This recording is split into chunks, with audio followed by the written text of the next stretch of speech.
Hi friends, welcome back to our channel tech పాఠశాల. మీరు కనుక ఫస్ట్ టైం మన ఛానల్ యొక్క వీడియోస్ చూస్తున్నట్లయితే ఈ వీడియో కింద రెడ్ కలర్లో సబ్స్క్రైబ్ అనే బటన్ కనిపిస్తుంది. ఆ సబ్స్క్రైబ్ బటన్ క్లిక్ చేయండి. అలాగే పక్కన బెల్ మీద ట్యాప్ చేసి ఆల్ మీద నొక్కండి. దీని ద్వారా ఎప్పటికప్పుడు మన ఛానల్ యొక్క లేటెస్ట్ అప్డేట్స్ అనేది మీరు మీ మొబైల్ పొందగలరు. ఇక ఏమాత్రం ఆలస్యం చేయకుండా టాపిక్లోకి అయితే వెళ్ళిపోదాం ఫ్రెండ్స్.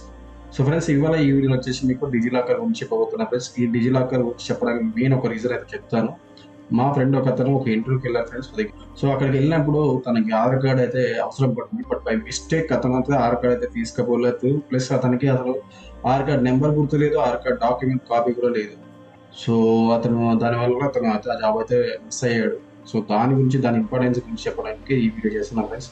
ఎందుకంటే డిజిలాకర్ అనేది మన దగ్గర ఉంటే ఇలాంటి డాక్యుమెంట్ అయితే మన దగ్గర మన మొబైల్ అయితే పెట్టుకోవచ్చు. సో బై మిస్టేక్ ఏంటంటే అతని దగ్గర మొబైల్ ఉండగానే అతను ఎప్పటికీ సేవ్ చేసుకోలేదు. బట్ అది అతని దురదృష్టం అనుకోవచ్చు. సో ఇప్పుడు ఈ డిజిలాకర్ గురించి మీకు చెప్పబోతున్నా ఫ్రెండ్స్. మీరు డిజిలాకర్ అని మొబైల్లో అంటే మొబైల్ అయితేనేమో మీరు యాప్ అయితే ఉంటుంది. ల్యాప్టాప్ సిస్టమ్ అయితే మీకు ఏంటంటే మీరు సిస్టమ్ డిజిలాకర్ అని ఎంటర్ చేయండి. డిజిలాకర్ అని ఎంటర్ చేయగానే మీకు government.in అని ఒక వెబ్సైట్ అయితే వస్తుంది. డిజిలాకర్ government.in అని ఇలా కనిపించేది. దీన్ని అయితే ఓపెన్ చేయండి. ఓపెన్ చేయగానే మీకు ఇక్కడైతే రైట్ సైడ్ లో sign in and sign up అనే ఆప్షన్ కనిపిస్తుంది. ఇక్కడ నుండి సైన్ ఇన్ సైన్ అప్ అనే ఆప్షన్ కనిపిస్తుంది. సైన్ ఇన్ అంటే ఆల్రెడీ అకౌంట్ ఉన్న వాళ్ళు, సైన్ అప్ అంటే కొత్త అకౌంట్ క్రియేట్ చేసుకోండి ఫ్రెండ్స్. కొత్త అకౌంట్ అంటే ఏమండి, నేము, మీ డేట్ ఆఫ్ బర్త్ నేమ్ అనేది ఖచ్చితంగా ఆధార్ కార్డులో ఎలా ఉండాలో అయితే ఎంటర్ చేయండి. సో ఇక మొబైల్ నెంబర్ అయితే మీరు రెగ్యులర్గా యూజ్ చేసే మొబైల్ నెంబర్ ఇవ్వండి. ఇప్పుడు టెంపరీగా వాడితే అసలు ఇవ్వకండి. ఈమెయిల్ ఐడి కూడా రెగ్యులర్గా వాడదు. ఎందుకంటే ఏమైనా ఫర్గెట్ పాస్వర్డ్ కానీ సంథింగ్ ఇలాంటి చేసినప్పుడు కానీ వాడికి మెయిల్స్ అయితే వస్తాయి.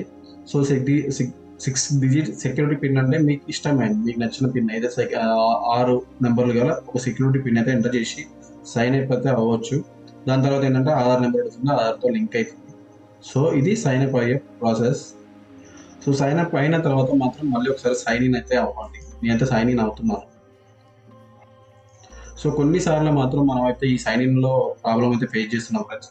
సో కొన్నిసార్లు మొబైల్ నెంబర్తో కొన్నిసార్లు మన సెక్యూరిటీ పిన్ ఎంటర్ చేసినా కూడా రాంగ్ సెక్యూరిటీ పిన్ అనేది వస్తుంది. సమ్ టైమ్స్ అలాంటి సిచ్యువేషన్ ఏంటంటే మొబైల్ నెంబర్ ద్వారా ప్రాబ్లం వస్తాయి. మీరు ఏం చేయాలంటే సింపుల్గా ఆధార్ నెంబర్ అయితే ఎంటర్ చేసి 6 డిజిట్ సెక్యూరిటీ పిన్ ఎంటర్ చేస్తే అవుతుంది ఫ్రెండ్స్. నేనైతే వర్కౌట్ చేశాను. అదే వర్కౌట్ అయితే అయ్యింది నాకు ఏదైనా మొబైల్ నెంబర్ ద్వారా ట్రై చేస్తే మాత్రం రాలేదు, ఇష్యూస్ వస్తున్నాయి.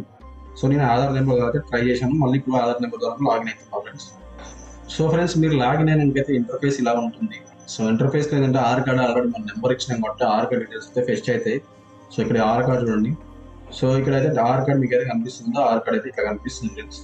సో ఆల్రెడీ ఆధార్ కార్డ్ అనేది మీకు డైరెక్ట్ సైన్ అప్ ప్రాసెస్లో మనం డీటెయిల్స్ ఇస్తాం కాబట్టి ఆటోమేటిక్గా డౌన్లోడ్ అయితే అవుతుంది.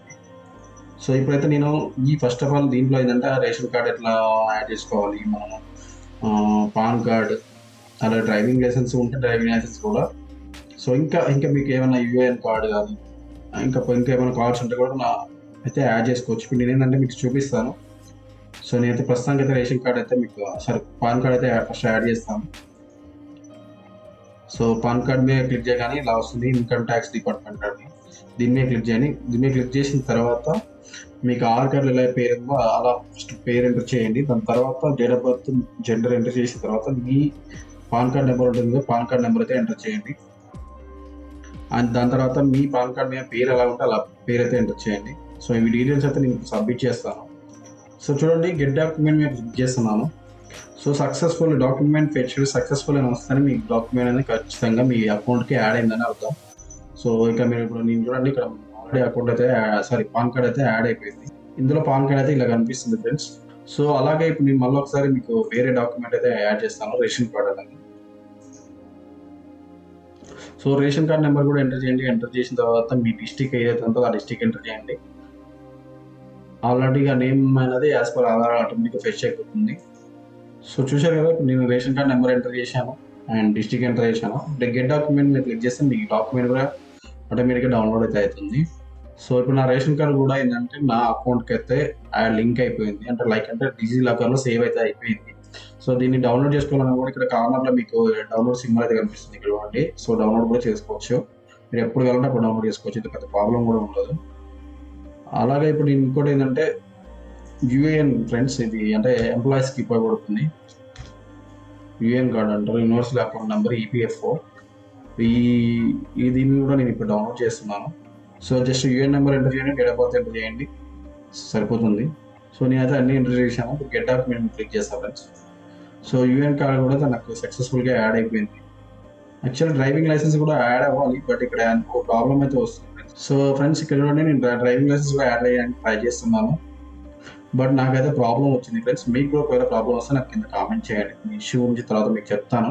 అంటే తెలంగాణలో ఒక వేరే యాప్ ఉంది, ఆర్టీఐ ఎంబీఆర్ ఉంది, దానిలో అయితే డౌన్లోడ్ చేసుకోవచ్చు, అది పెద్ద ప్రాబ్లం ఉండదు. బట్ ఏపీ వాళ్ళకి కానీ ఇతర స్టేట్స్ కానీ వేరే ఏమైనా ఉంటే నాకైతే ఎగ్జాక్ట్ ఐడియా లేదు, అంటే తెలుసుకుని మరి చెప్తాను వేరే వీడియోలో. సో నాకేంటంటే డ్రైవింగ్ లైసెన్స్లో ఇష్యూ అయితే వచ్చింది. సో తెలంగాణ కాబట్టి ప్రాబ్లం ఉండేది, ఎందుకంటే తెలంగాణలో ఆర్టీఐ ఎంబీఆర్ అయితే ఉంది. సో అందులో మీరైతే డాక్యుమెంట్స్ అయితే డౌన్లోడ్ చేసుకోవచ్చు. యాజ్ ఆఫ్ నౌ అయితే నేను ఈ 4 అయితే మీకు ఇప్పుడు కళ్ళ ముందు మీకు చూపించాను ఫ్రెండ్స్. ఆధార్ కార్డ్ అనేది ఆటోమేటిక్గా అయితే డౌన్లోడ్ అయిపోతుంది, ఎందుకంటే మనం డీటెయిల్స్ అయితే సైన్ అప్ చేసే ప్రాసెస్లో ఆటోమేటిక్గా మీకు అయితే అవుతుంది. సో దాని తర్వాత పాన్ కార్డు, ఆ రేషన్ కార్డు, యూఎన్ కార్డు అయితే మీకు కళ్ళ ముందు చూపించాను. సో ఇప్పుడు ఏంటంటే ఇంకోటి ఫ్రెండ్స్, యాక్చువల్లీ మీ అందరికీ ఒక డౌట్ రావచ్చు, ఇందులో ఉన్న సర్వీసెస్ ఓకే ఫ్రెండ్స్, బట్ మీకు ఇందులో ఉన్న సర్వీసెస్ ఓకే, మరి నాకు నా సిస్టంలో ఉన్న ఇంపార్టెంట్ ఫైల్స్ ఎట్లా అని మీరు అనొచ్చు. దానికి ఒక ఫెసిలిటీ అయితే ఉంది, ఇక్కడ డ్రైవ్ అనే ఆప్షన్ ఉంటుంది, డ్రైవ్ మీద క్లిక్ చేయండి. డ్రైవ్ మీద క్లిక్ చేయగానే మీకు ఏంటంటే డాక్యుమెంట్స్, ఎడ్యుకేషన్, హెల్త్ అనేది మీరు డిసైడ్ అవ్వాలి. దాని తర్వాత అప్లోడ్ ఫైల్ మీద క్లిక్ చేయండి. అప్లోడ్ ఫైల్ మీద క్లిక్ చేస్తే మీ ఫైల్ అయితే అప్లోడ్ అయితే అయిపోతుంది. అప్లోడ్ ఫైల్ ఉంటుంది కదా, అప్లోడ్ ఫైల్ మీద క్లిక్ చేయండి. మీ ఫైల్ అప్లోడ్ చేసిన తర్వాత జస్ట్ సింపుల్ మీకు జస్ట్ మీకు చూడతాను. ఇప్పుడు డాక్యుమెంట్స్కి వెళ్ళా ఫ్రెండ్స్, ఇప్పుడు రేషన్ కార్డ్ అనే ఒక పాత రేషన్ కార్డ్ పీడిఎఫ్ ఉంది, దాన్ని అప్లోడ్ చేస్తాను. ఇక్కడ చూడండి, నాకు ఇంపార్టెంట్ అనుకోండి, ఇట్లా అప్లోడ్ చేయండి, జస్ట్ 5 సెకండ్లో అయితే అప్లోడ్ అయిపోతుంది. సో ఇట్లా మీరు ఏంటంటే మళ్ళీ ఇది ఎక్కడ ఉందంటే మీరు ఇంతకుముందు డాక్యుమెంట్స్ అప్లోడ్ చేసే డాక్యుమెంట్స్లో ఉంటుంది, లేకపోతే ఎడ్యుకేషన్ ఫోల్డర్ అయితే ఎడ్యుకేషన్ ఫోల్డర్, హెల్త్ ఫోల్డర్ అయితే హెల్త్ ఫోల్డర్లో ఉంటుంది. మీరు ఏ ఫోల్డర్ అప్లోడ్ చేస్తే ఆ ఫోల్డర్ అయితే ఉంటుంది. సో ఇలా మీకు నచ్చిన అంటే మీరు ఇంపార్టెంట్ అనుకున్న డాక్యుమెంట్స్ అయితే ఇందులో సేవ్ చేసుకోవచ్చు. సో దీని ద్వారా బెనిఫిట్ చెప్పాను కదా, మీరు ఎక్కడ ఎలాంటి క్రిటికల్ సిచ్యువేషన్ ఉన్నా ఈజీ యాక్సెస్ అయితే ఉంటుంది, బట్ అయితే ఇంకొక ఇంటర్నెట్ యాక్సెస్ అయితే ఉండాలి. సో ఇది ఫ్రెండ్స్ మీకు ఇవాళ చెప్పాల్సింది. మీకు ఈ వీడియో నచ్చిందని అనుకుంటున్నాను. మీకు కనుక ఈ వీడియో నచ్చితే మీ ఫ్రెండ్స్ అండ్ ఫ్యామిలీ ప్రతి ఒక్కరికి అయితే షేర్ చేయండి. So thank you friends, have a nice day, bye bye.